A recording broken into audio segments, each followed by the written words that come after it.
The confirmation hearings for Supreme Court nominee Amy Coney Barrett are off to an incredible start. And by that, I mean they have no credibility. There is no credibility whatsoever. And the Democrats, incredibly, are making credibility the issue, beginning with one of the least credible members of the U.S. Senate, Democrat Dick Blumenthal. President Trump and the Republican Center are eroding, indeed destroying, that legitimacy. They've stripped the American people of their say in this process simply to confirm a justice who will strike down in court, legislate from the bench, what they can't repeal in Congress. Your participation, let me be very blunt, in any case involving Donald Trump's election would immediately do explosive, enduring harm to the court's legitimacy and to your own credibility. You must recuse yourself. Da Nang Dick Blumenthal is warning Judge Amy Barrett about threats to her legitimacy. Dick Blumenthal very famously lied about his service in the Vietnam War. Dick Blumenthal very famously called our last Supreme Court nominee a gang rapist. Take a listen to what he said when Brett Kavanaugh was up for the court. This affidavit, sworn under oath, with immense detail and corroborating witnesses who will come forward. This woman, a survivor of vicious sexual attack, has everything to lose. Her livelihood depends on her security clearance. If she is found by the FBI to be lying, she loses her livelihood. If my Republican colleagues have any sense of morality, they will refuse to go forward on Friday. They will demand an FBI investigation, and in fact, the White House should do so. If Judge Kavanaugh is really serious about clearing his name, he should demand an FBI investigation of these detailed, precise, absolutely staggering allegations. Absolutely staggering. Shortly after Da Nang Dick made those comments, by the way, the allegations completely fell apart. Those were not the Christine Ford allegations. Those were the Julie Swetnick allegations, which had no basis in reality, no evidence at all. And the lawyer who pushed them is now serving hard time for fraud. That's where the credibility is. Unfortunately, for guys like Dick Blumenthal, who can push this all out there with a straight face, it's not even convincing their own colleagues. The Democrats know that they are losing here, and they're going to try to get through these hearings as quickly as possible. I'm Michael Knowles. This is The Michael Knowles Show.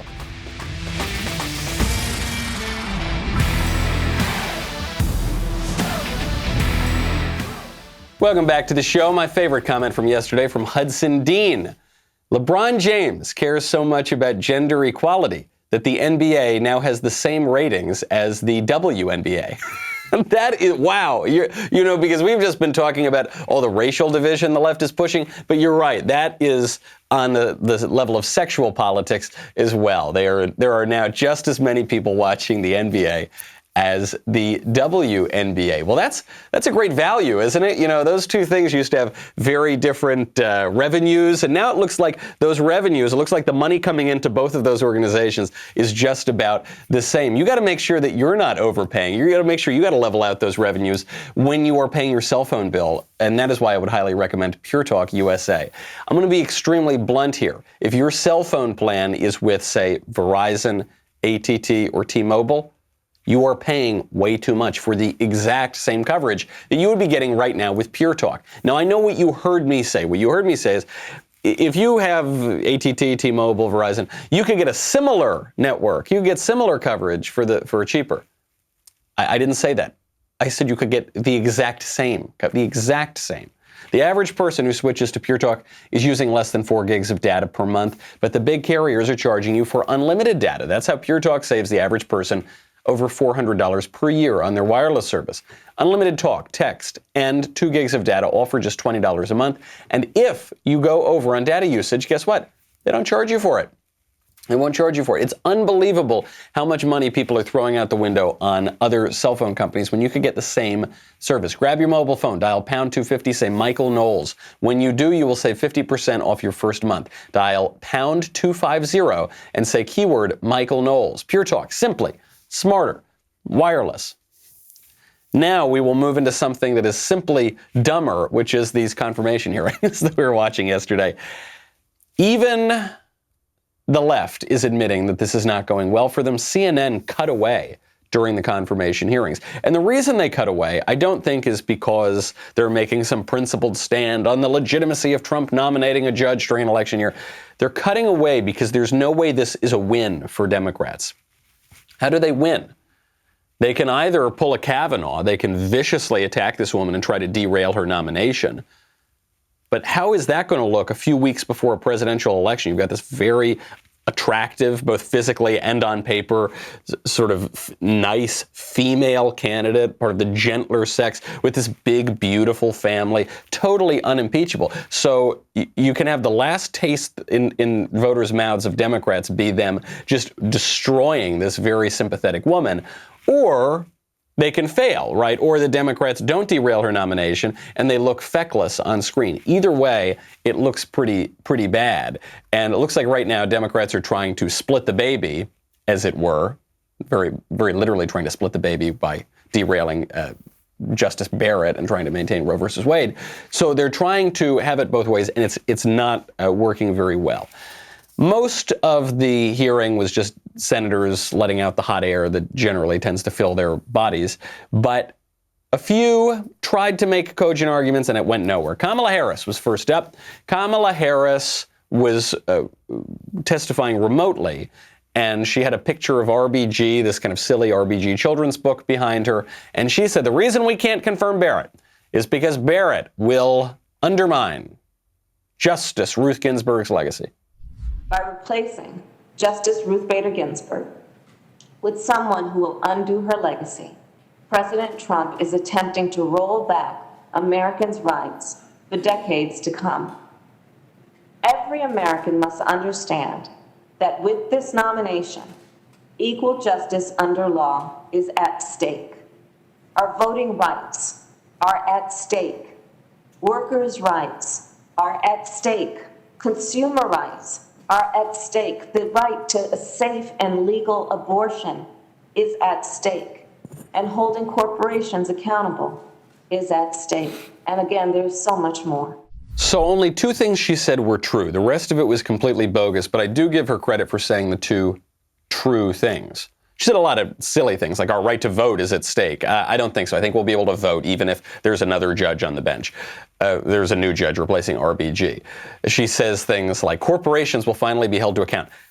Corporate America supports the left overwhelmingly, okay? There's no threat being posed by a conservative judge to your consumer choice. If anything, having a conservative judge on the bench will be a negative turn of events for corporate America and a positive thing for consumer protections and for smaller businesses. But she says two things that are true. One, Justice Barrett could overturn Ruth Ginsburg's legacy. That is true. That's the point. That's why we're nominating her. That's why we have conservative judges. The point of conservative judges is to undermine the legacy of left-wing judges. The point of left-wing judges is to undermine the legacy of conservative judges. That's it. That's the way it works. Kamala Harris would do exactly the same thing, so totally fine. And I'm not even sure, by the way. I don't know what Justice Barrett's really going to do. Conservative judges disappoint the people who appoint them all the time. So we're hoping, knock on wood, she undermines Ginsburg's legacy. And then I have to give Kamala Harris credit. She said that Ruth Ginsburg, or Amy Barrett rather, could undermine a right, quote unquote, that Ruth Ginsburg protected, namely the right to abortion. That's true. Right. That is the issue. I actually give Kamala Harris a little bit of credit because so often we just hear them use this euphemism, women's health, reproductive rights, which are not only imprecise, but in the case of reproductive rights, the opposite of what is true. It's the opposite of reproduction. But that's it. This is about abortion. Democrats are turning abortion into a sacrament. They're making this the central issue of their campaigns, which is pretty creepy. And we are trying to overturn that. Yep, and I hope Justice Barrett does it. Not sure that she will. That was the best Kamala could muster. Next up was Amy Klobuchar, who was even less convincing than Kamala Harris, because Klobuchar realized there was no lane of attack. She wasn't going to go after Barrett's religion. She's too smart for that. She wasn't going to go after Barrett's kids. She's too smart for that. She wasn't going to issue in these sort of stupid platitudes about just broad issues like Kamala Harris did.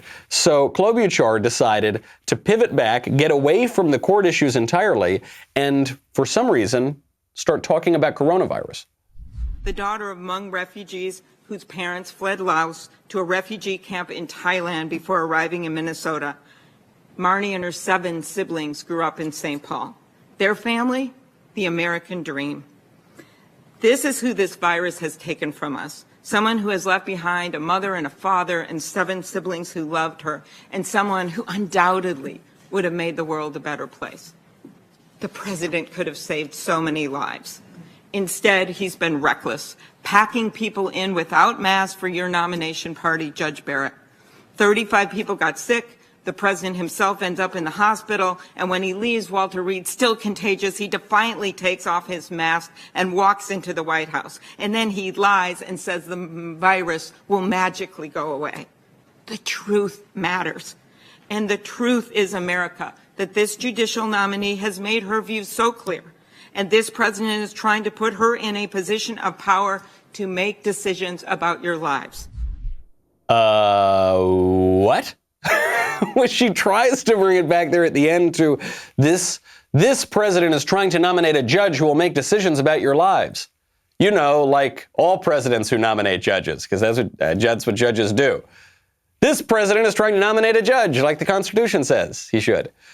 So she tries to bring it back there at the end, but what? She's talking about coronavirus and these very sad stories about people who have died from coronavirus have nothing to do with Washington, D.C. or Trump or Barrett, and then it's Trump's fault that there is a virus from China or something, but he's nominating a judge, and so that's bad too. This speech, I don't know what staffer wrote this speech, but whoever wrote it should be fired.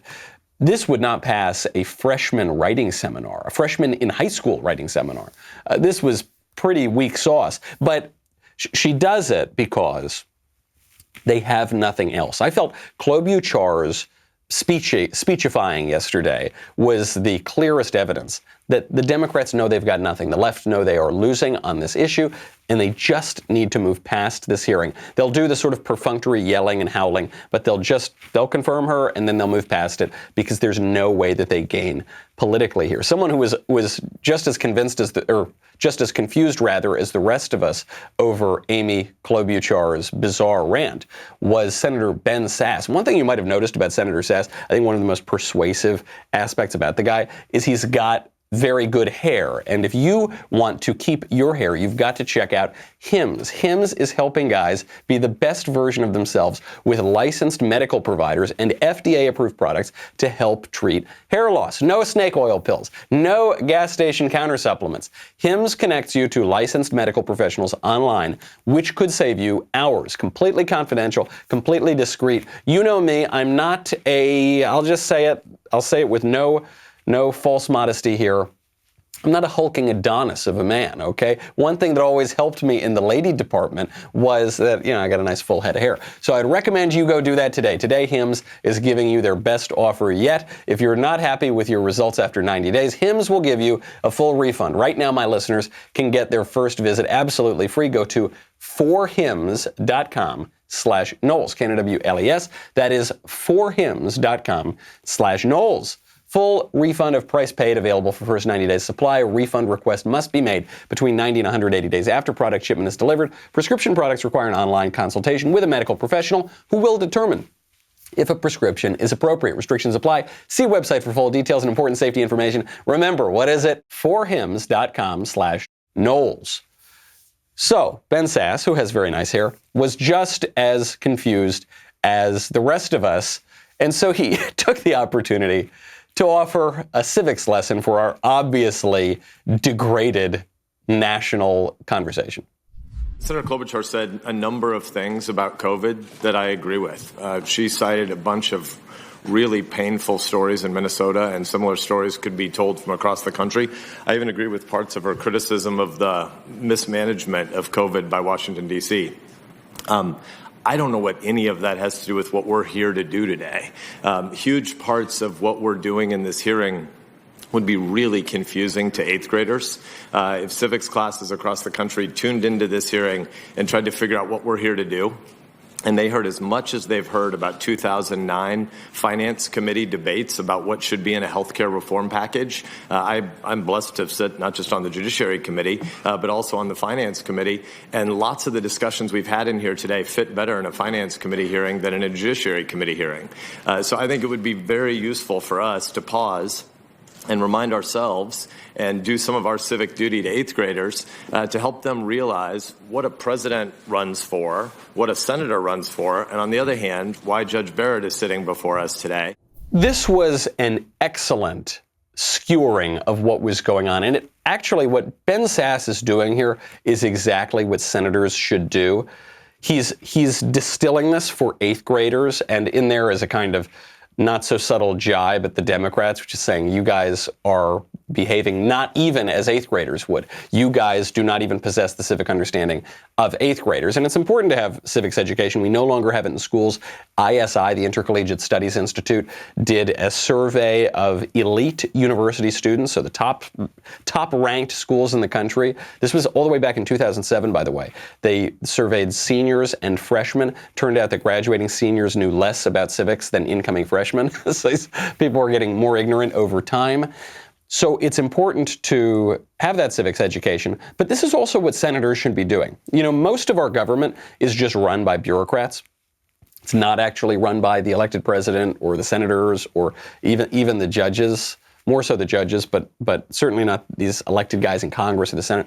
Much of what the Senate and the House of Representatives exist to do is to communicate politics to people. It's kind of a sad state of affairs because they actually have significantly less lawmaking power than they used to. Most of that has been sent away to the administrative state. So the one thing they can do is communicate and bring people in on what is happening in their government. And that has a little bit of accountability, therefore, to their constituents. That's what Sasse was doing. I thought it was a brilliantly done.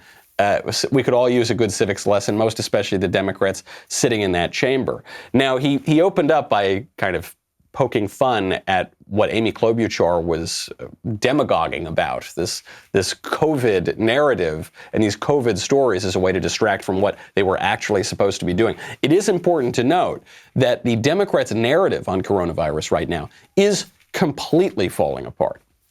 It's never made sense. The rules have been changing constantly. Initially, we were told by the experts, by the Surgeon General, by Dr. Fauci, the exalted Dr. Fauci, peace be upon him, by elected Democrats like Eric Swalwell. All these guys were saying, don't wear masks. Masks are stupid. You must be an idiot if you're wearing a mask. Don't wear them. Stop buying them. Then we were told you have to wear masks all the time. Masks are super duper effective. If you even suggest that masks are not used perfectly all the time, then you're going to be kicked off of the internet. Then we heard from, for instance, epidemiologists at Columbia who said this to NPR, that the masks fail in studies, but not because the masks are no good, it's because people don't use them correctly, which I suppose makes sense, right? People are putting the masks on, they're touching their face, they're moving it around, they're not wearing it right. There's a new study out from the CDC. Guess which percentage, what is the percentage of people who are infected with coronavirus, according to the CDC study, who wore their masks all the time or often? What percentage would you say? Because you know they're so good at protecting you from the virus. What percentage? 2%, 3% are wearing their masks all the time or often and still get the virus? 85%. 85%, according to this recent CDC study. 70.6% of respondents report that they always wear a mask. An additional 14.4% say that they often wear a mask, which means 85% of people who have been infected with coronavirus, according to this study, habitually wear the mask. Now, here's the kicker. What percentage of people, according to the CDC study, report never wearing the mask, who then go on to get coronavirus? 3.9%. So for me, you know my behaviors on these sorts of things. But look, for me, I'm an expert scientist. So I just want to follow the science. I want to listen to the CDC. I want to do whatever the experts tell me to do.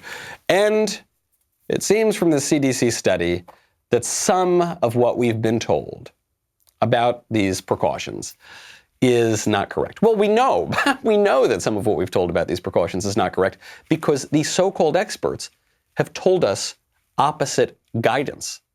They've told us never wear the mask. They've told us always wear the mask. And now, as we learn more about the way these things work, it would seem that it's even more confusing. After this CDC study, though, there's another survey that came out of Chicago, which gives us a little hint on how this coronavirus is going to be spreading throughout the populations. You know, this is a real threat. I don't mean to downplay the threat. We do have to consider our safety, not just, by the way, in the realm of public health, also in the realm of home security and whether people are going to try to come in and steal your stuff. That's why you got to check out Ring. There are 1,000 reasons why protecting your home should matter to you. Ring has security products for every corner of your home, inside and out. And best of all, you can see it all in one simple app. With Ring, you can keep an eye on your home no matter where you are right from your phone. You know that I give Ring out to my friends as housewarming gifts. So recently, I've been getting updates on some of my friends who have the Ring that I've given them. And one couple, very close friends of mine, they have this cute little baby. So they'd leave they go out with the baby, they put the baby on the grass. They find out, thanks to their Ring, there's a coyote living in their yard. It comes in and out. And so they see this now, so they say, okay, I've got to keep an eye on my kid when he's out here in the yard. Now, what I imagine this has led to is the baby just kind of watching his Ring and then turning into the Roadrunner, and just kind of tricking this coyote and having like grand pianos fall from the sky, and then the coyote's teeth are the keys. This is just what I'm imagining. I haven't seen this on the Ring yet. But you can keep an eye on your home as well. Get a special offer on the Ring Welcome Kit at ring.com/Knowles.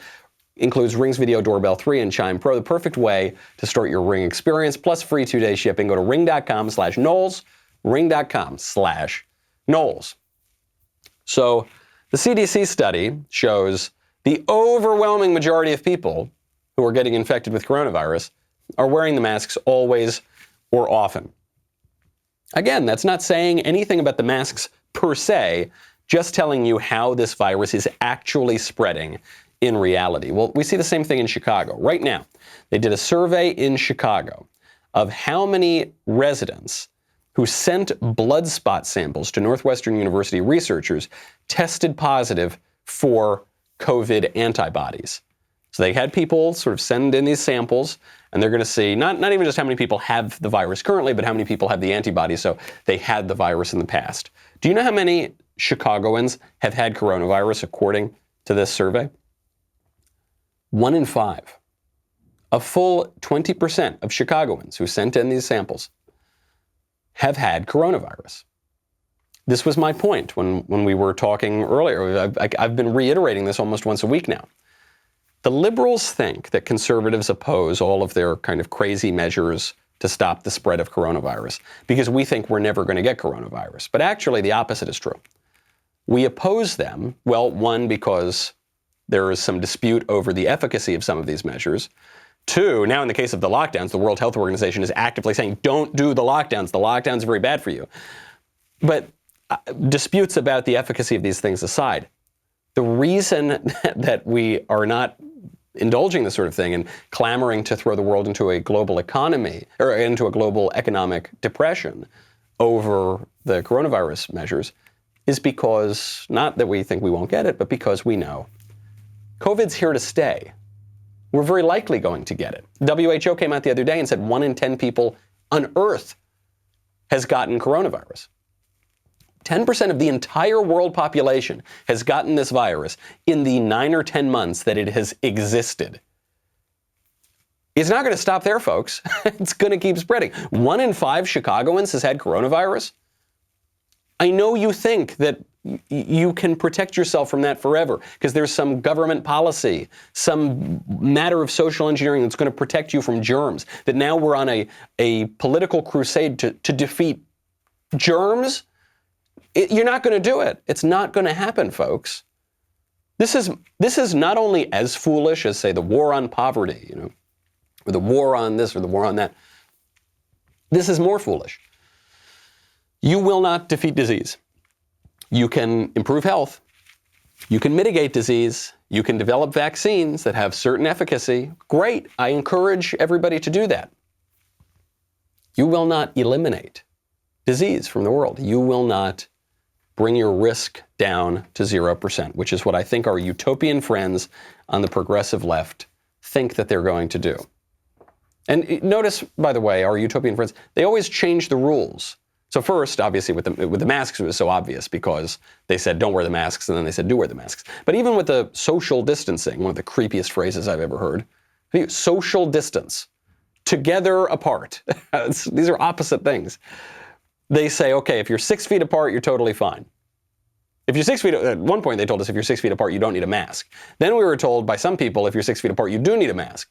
And then it's become 10 feet apart. So the chief of staff at the White House, Mark Meadows, comes down, he's speaking to reporters, and the microphone's near the reporters. So what does he do? He pulls the microphone back 10 feet away so that he doesn't get them all upset. And then he takes his mask off to speak to them.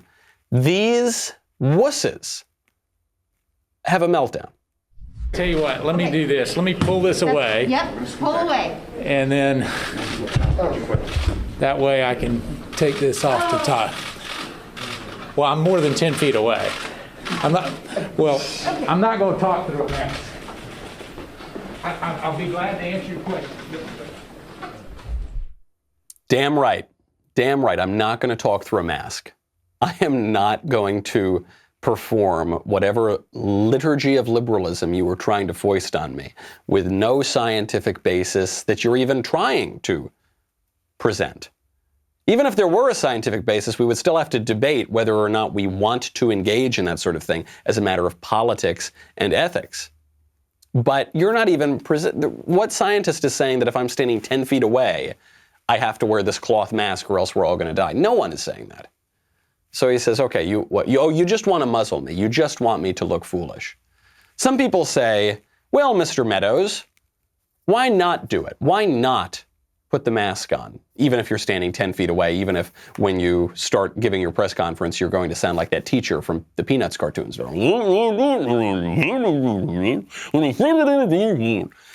It should be clear from how it sounds why he shouldn't do that. But more broadly to this point of, why don't you just do it? It's not hard. It's not hard. Why don't you do it? What if the reporters said to Mark Meadows, hey, Mark Meadows, it would make us all feel a lot better if you put a donut on your head. I say, what? Yeah, Mr. Meadows, we want you to put a donut on your head. I say, I don't think there's any evidence that having a donut on my head is going to help you all in any way whatsoever. Okay, maybe there's not evidence, but it would make us feel better. So put the donut on your head. Put the donut on your head right now. What this has become is now, it would seem, very, very separate from a scientific conversation. This is an exercise in imposing one's political will. The World Health Organization came out and said, do not do the lockdowns. We still have lockdowns. Why? Because power-hungry demagogues want to flex their political power and their political will on you. It doesn't even have to have an object. It doesn't even have to have a point, a specific point to the flex. The flexing itself is enough. And that is what the press corps was trying to do to Mark Meadows yesterday. I'm very glad that he did not take the bait on this. Now, some in the press are trying to reel this kind of stuff back. They realize it doesn't play particularly well. CNN, I don't know what's going on in CNN. They're actually trying to moderate in the past few days. You had Jake Tapper. Now you have this woman this anchor on CNN who is talking to Senator Mazie Hirono, one of the least impressive members of the Senate. And CNN actually fact-checked a Democrat. And that you haven't seen that a whole lot. You haven't seen facts really rise to the top of the conversation. Though if you do want facts to rise to the top of the conversation, you've got to check out the Benham brothers. You know, small businesses have taken a big hit since March, and many of them are still feeling the effects of the lockdowns. Jeremy Boring, you know very well, the God King over here. Jeremy's had some troubles during this coronavirus lockdown. Daily Wire's had a number of crises in its history, but Daily Wire has been able to weather them, not just in COVID, but before that as well. And right now, they want to share their wisdom. Jeremy is going to be presenting alongside a team of world-renowned business leaders at Expert Ownership Live, a 2-day virtual conference about leading through crisis. The conference features a lineup of speakers such as leadership author John Maxwell, the founders of Duck Commander and Otterbox, the Benham brothers, and many others who can relate to what entrepreneurs and leaders are going through right now. This conference is one of those investments that your business will thank you for in the long run. Go visit expertownershiplive.com/Knowles to register for $147. And you can buy a second ticket for a friend, 50% off. And you get to see Jeremy. I don't know if that's going to sell it. I don't know if that's going to hurt sales. Either way, though, look, Jeremy's got a lot of wisdom. That is expertownershiplive.com/Knowles. Buy one ticket for $147. Get one for 50% off. expertownershiplive.com/Knowles. KNWLES. Also, it's baseball season. The Old Glory Daily Wire baseball bat is back. We had these very briefly, very limited run just for All Access members, and they sold out within 48 hours. It's a very cool bat, custom painted with the Daily Wire logo emblazoned on it. Well, it is back, my friends. Now anyone can purchase it. Inventory is limited, though, so you got to text baseball, BASEBALL, to 83400. That is 83,400. That is 83400. Text baseball to purchase your bat today. We'll be right back with a lot more.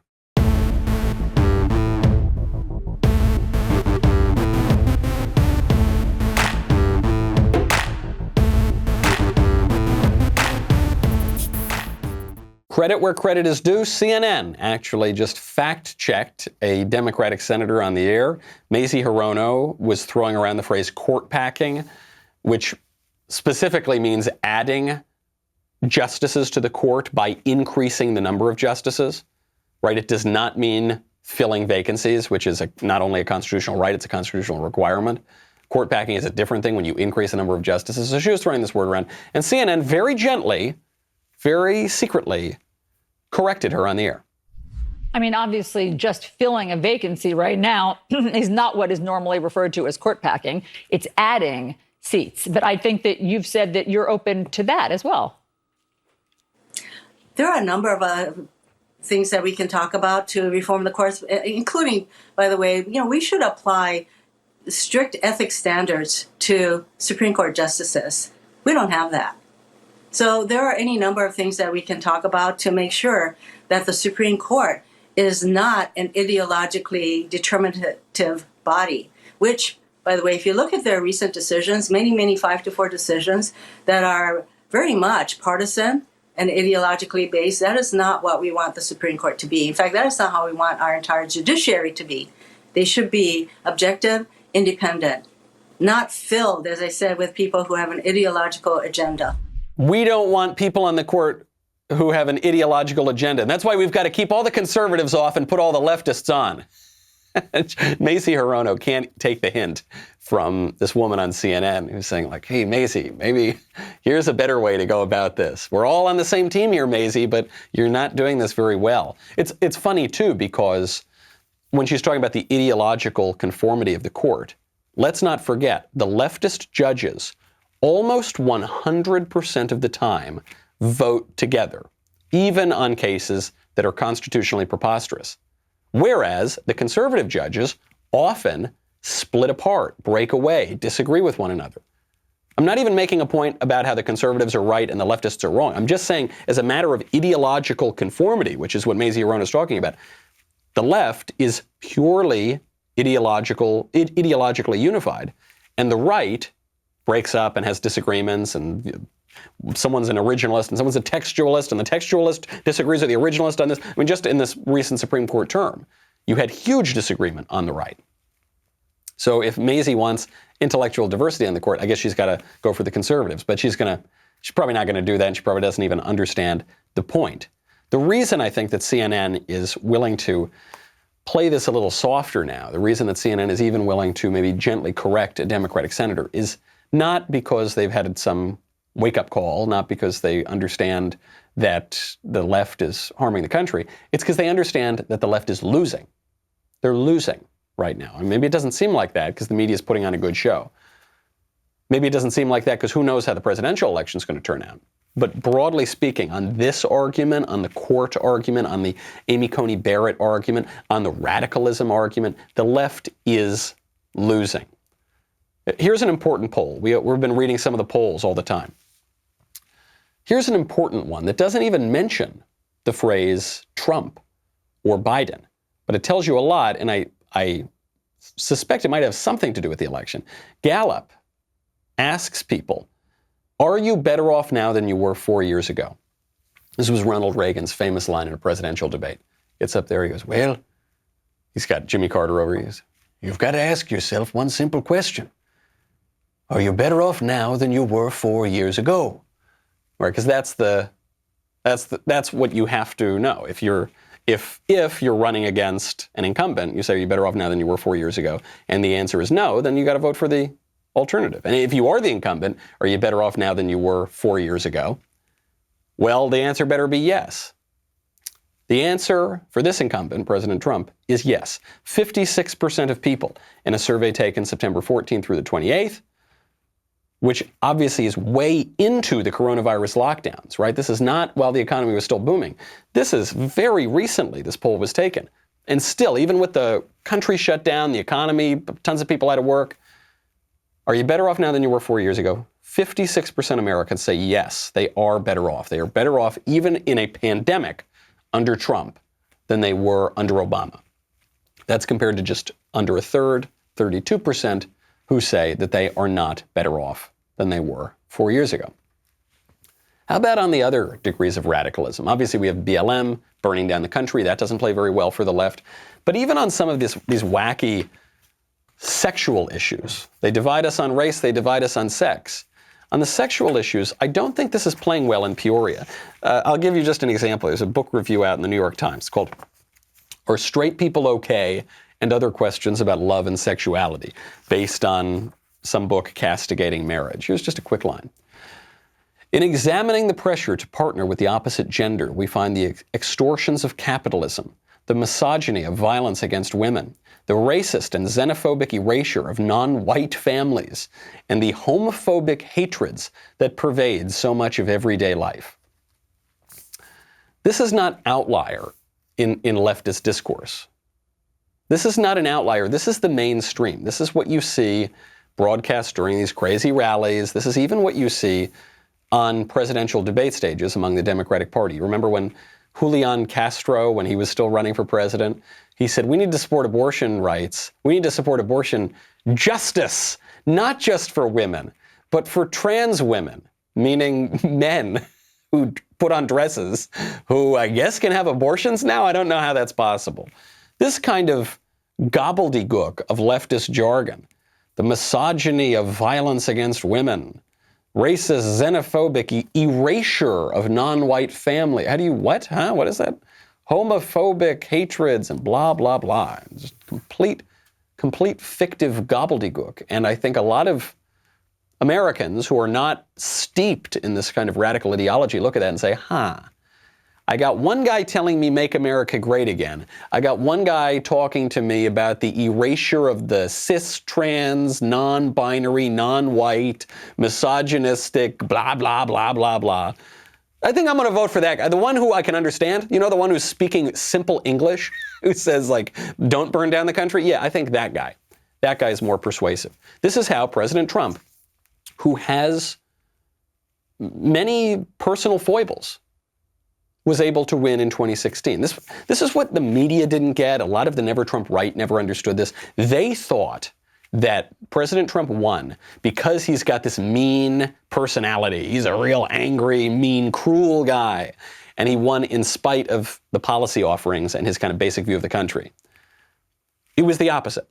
Ann Coulter wrote a great book about this with a very funny title, In Trump We Trust, E Pluribus Awesome. But it actually was a pretty solid book, and it made a very good argument, which is people voted for Trump often in spite of his personality because of his policies, because he said, make America great again. That's not a Trump original. He took that from Ronald Reagan. But Trump has a good ear. He has a good ear for the culture, and he realizes that idea resonates. They voted for Trump. Might be talking about Mika Brzezinski's face, and maybe that's a little distasteful. But he hugs the American flag and he says he's going to protect manufacturing jobs. Other Republicans were not going to protect manufacturing jobs. He loves the country and he says, you know, we all bleed the same blood of patriots and we should have no racial division, but also we should have a national border. Other Republicans were not really saying that as much. That kind of common sense rings a lot truer, I think. You know, on this issue of the crazy sexual politics, there is a truly disturbing story just came out of Iowa. There was a little girl in Iowa whose parents were ne'er-do-wells, and so she was going to be adopted by her great-grandparents. This is a 1-year-old girl. So her great-grandparents had to apply to the state just to make sure this paperwork worked because the kid's parents were not able to take care of her. The United States district judge reversed this decision to allow the great-grandparents to take care of her, holding that the state I'm sorry, let me rewind. You've got the kid who's going to the state, the foster system. The great-grandparents try to adopt the kid. It's a little bit confusing. Then the state comes in and says, no, you can't adopt the kid because you have oppressive sexual views. Here are some of the questions that they had to answer according to the political correct orthodoxy if they wanted to adopt their great-granddaughter. How would we react if the daughter was a lesbian? Would we allow the daughter to have a girl spend the night at our home as our girl's romantic partner? If at 15 years old, this little girl wanted to undergo hormone therapy to change her sexual appearance, would we support that decision and transport her for those treatments? If as a teenager, this little girl wanted to dress as a boy and be called a boy's name, would we accept her decision and allow her to act in that manner? If you don't say that you are willing to let your adopted daughter have her lesbian girlfriend come and sleep over at age 15, if you don't say that you will allow your adopted daughter to inject hormones into herself to appear cosmetically more like a boy, now, according to the Idaho Department of Health and Welfare, you're not allowed to adopt that daughter. Goodness gracious. Thankfully, as I mentioned, another government agency came in, namely the judiciary actually came in and reversed that decision for now. How long before this is replicated all over the country? Idaho, I thought, was a pretty conservative place. I mean, imagine, you know, when I was a kid, if I was 15 and I said, hey, Mom, I want my girlfriend to spend the night, she would have smacked me. Are you kidding me? But now this is a human right, I guess. You're not allowed to adopt otherwise. I think people are looking at some of those stories and saying, this is not the country that I want to live in. And I don't care what Donald Trump tweets, and I don't care how nice good old Joe looks. If those are the two visions of America, I want to go with Make America Great Again. That's what people are showing Joe Biden on the campaign trail. Joe Biden was just doing an event in Toledo, Ohio. He came out, he gave his kind of stump speech, and Trump supporters chanted 4 more years in the background. But all kidding aside, Tony, thank you for hosting us, and thank you for Local 14. And Kenyatta. And you can hear some horns. In fact, it's a little hard to hear because it's off microphone here. 4 more years, 4 more years. Who knows how big this crowd was? I imagine it was relatively small. So it's not looking good for Joe Biden. And some leftists are getting irritated by this. You're seeing the radical left trying to push all this crazy gobbledygook about how you've got to trans your kid and how you've got to, do all of these extraordinary radical measures. And then you've got the more moderate wing, like Allison, I think it was Allison Camerata, whoever it was on CNN, saying, hey, come on, stop saying that stuff, Mazie. Don't go that far.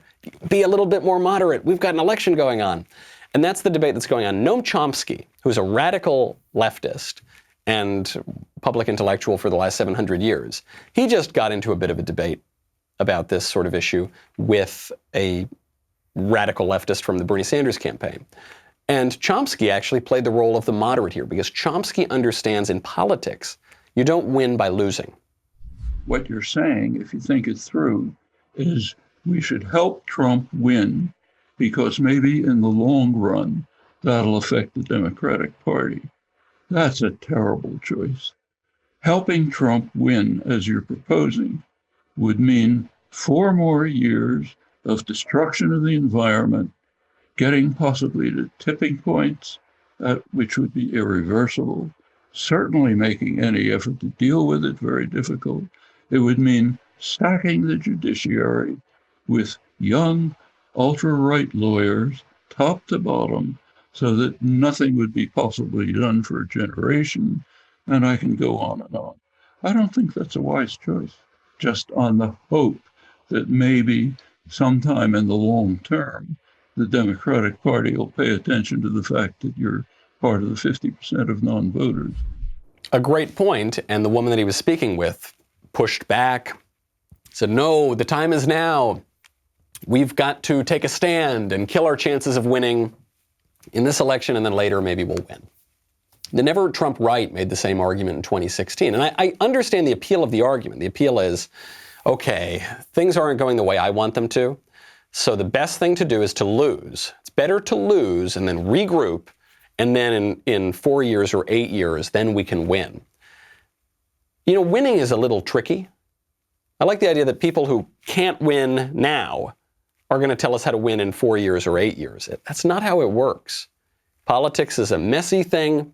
The way you win is by winning. And when you lose, you can't predict what's going to happen next. You've got to take the wins as you get them. That's why the smarter people in the Democratic Party realize we've really got to win this thing. We're really on the ropes here. We can't just count on what happens after this aberration of a politician, Donald Trump, goes away. That's why I think they're going to hang back on the Amy Barrett hearings. I don't think it's going to be a particularly vicious hearing, at least compared to, say, Brett Kavanaugh. I think they know they've lost this thing, and they don't really care about this seat all that much. They want to keep their eyes on the prize on November 3rd. And the judiciary might play a role in that if they challenge it in court. So in any case, we're headed for a mess. And I don't think any side is going to throw up their hands and say, we'll win it next time. They know we've got to win it now. That's our show. I'm Michael Knowles. This is The Michael Knowles Show. See you tomorrow.